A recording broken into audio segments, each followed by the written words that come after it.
Hello, my future business leaders. Welcome to our commerce series. Think of this as your secret weapon for absolutely smashing your WAEC, JAMB, and NECO exams. Today, we're jumping into a topic that is, and I'm not exaggerating, the absolute backbone of commerce. We're talking about trade. If you can get this right, trust me, you are already well on your way to that A. So let's get right into it. So let me just ask you a quick question. It's a really important one. If you had to master just one topic to practically guarantee you get marks, I'm talking both objective and theory, what would it be? Just think about it for a second. What's that one topic that the examiners just can't resist putting on the paper year after year? And there's your answer. It's trade.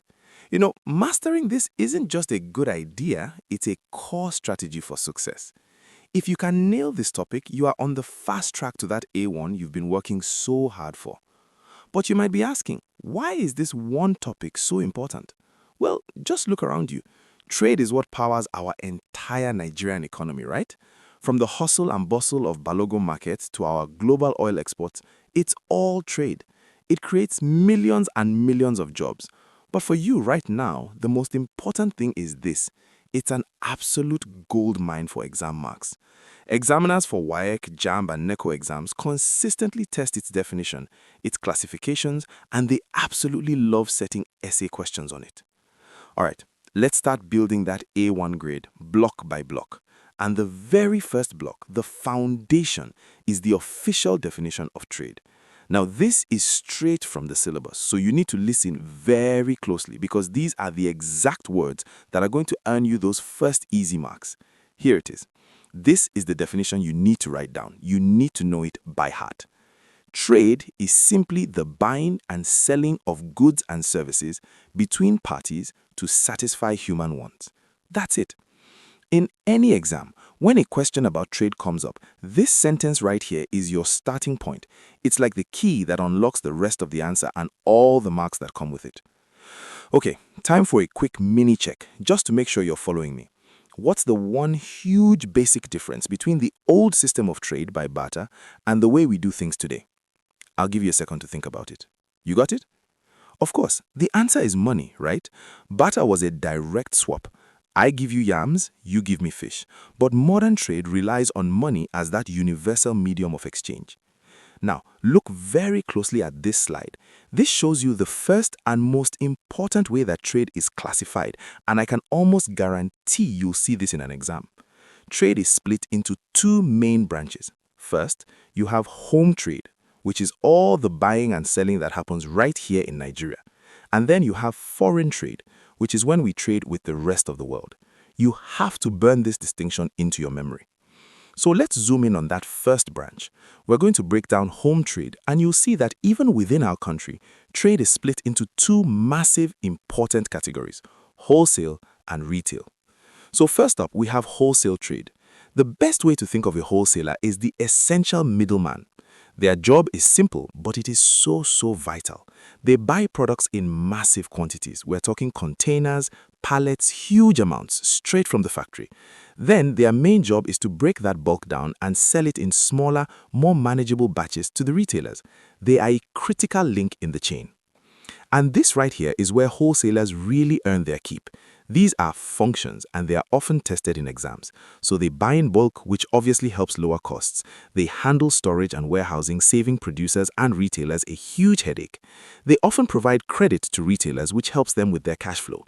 They bear huge risks, right? Like goods getting damaged or prices suddenly falling. And finally, they're like the eyes and ears of the market, feeding back information to the producers about what's actually selling.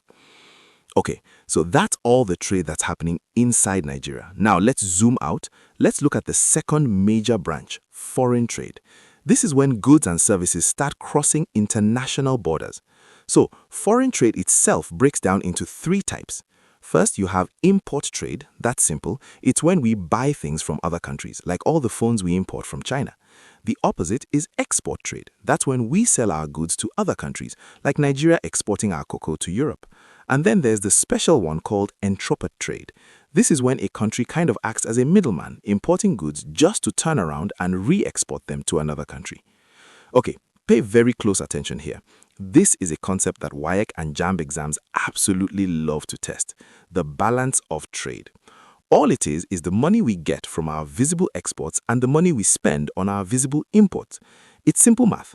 If we sell more than we buy, meaning exports are greater than imports, we have a favorable balance or a surplus.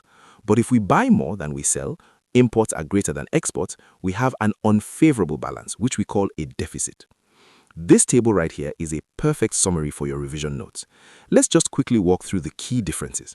First, location. Home trade is within Nigeria. Foreign trade is between countries. Easy enough. Now, currency. At home, we use the naira, but for foreign trade, you are dealing with US dollars, pounds, euros, and that brings in risk. What about regulations? Home trade just follows Nigerian laws, but foreign trade is way more complex. You've got international treaties, tariffs, and finally, the documents needed for foreign trade, like a bill of lading, are much more complicated than a simple invoice you'd use at home. Okay, we've covered the theory. Now for the most important part. Let's put all this knowledge to the test with real past questions. This is where you see how the examiners think and, more importantly, how you can secure those marks. Here we have a classic WAEC question. The two main branches of trade are, let's break it down using what we've learned. The first, biggest classification is based on geography, right? So let's look at option D, wholesale and retail trade. Nope, those are subdivisions of home trade. What about C, foreign and entropet? Well, entropet is a type of foreign trade, not a main branch, so that's out. The clear, simple, and correct answer is B, home and foreign trade. Now for a JAMB question. The role of a wholesaler in the channel of distribution is to, okay, let's eliminate. A is wrong because wholesalers don't produce anything. D is wrong because selling to consumers is the retailer's job. Now we're left with B and C.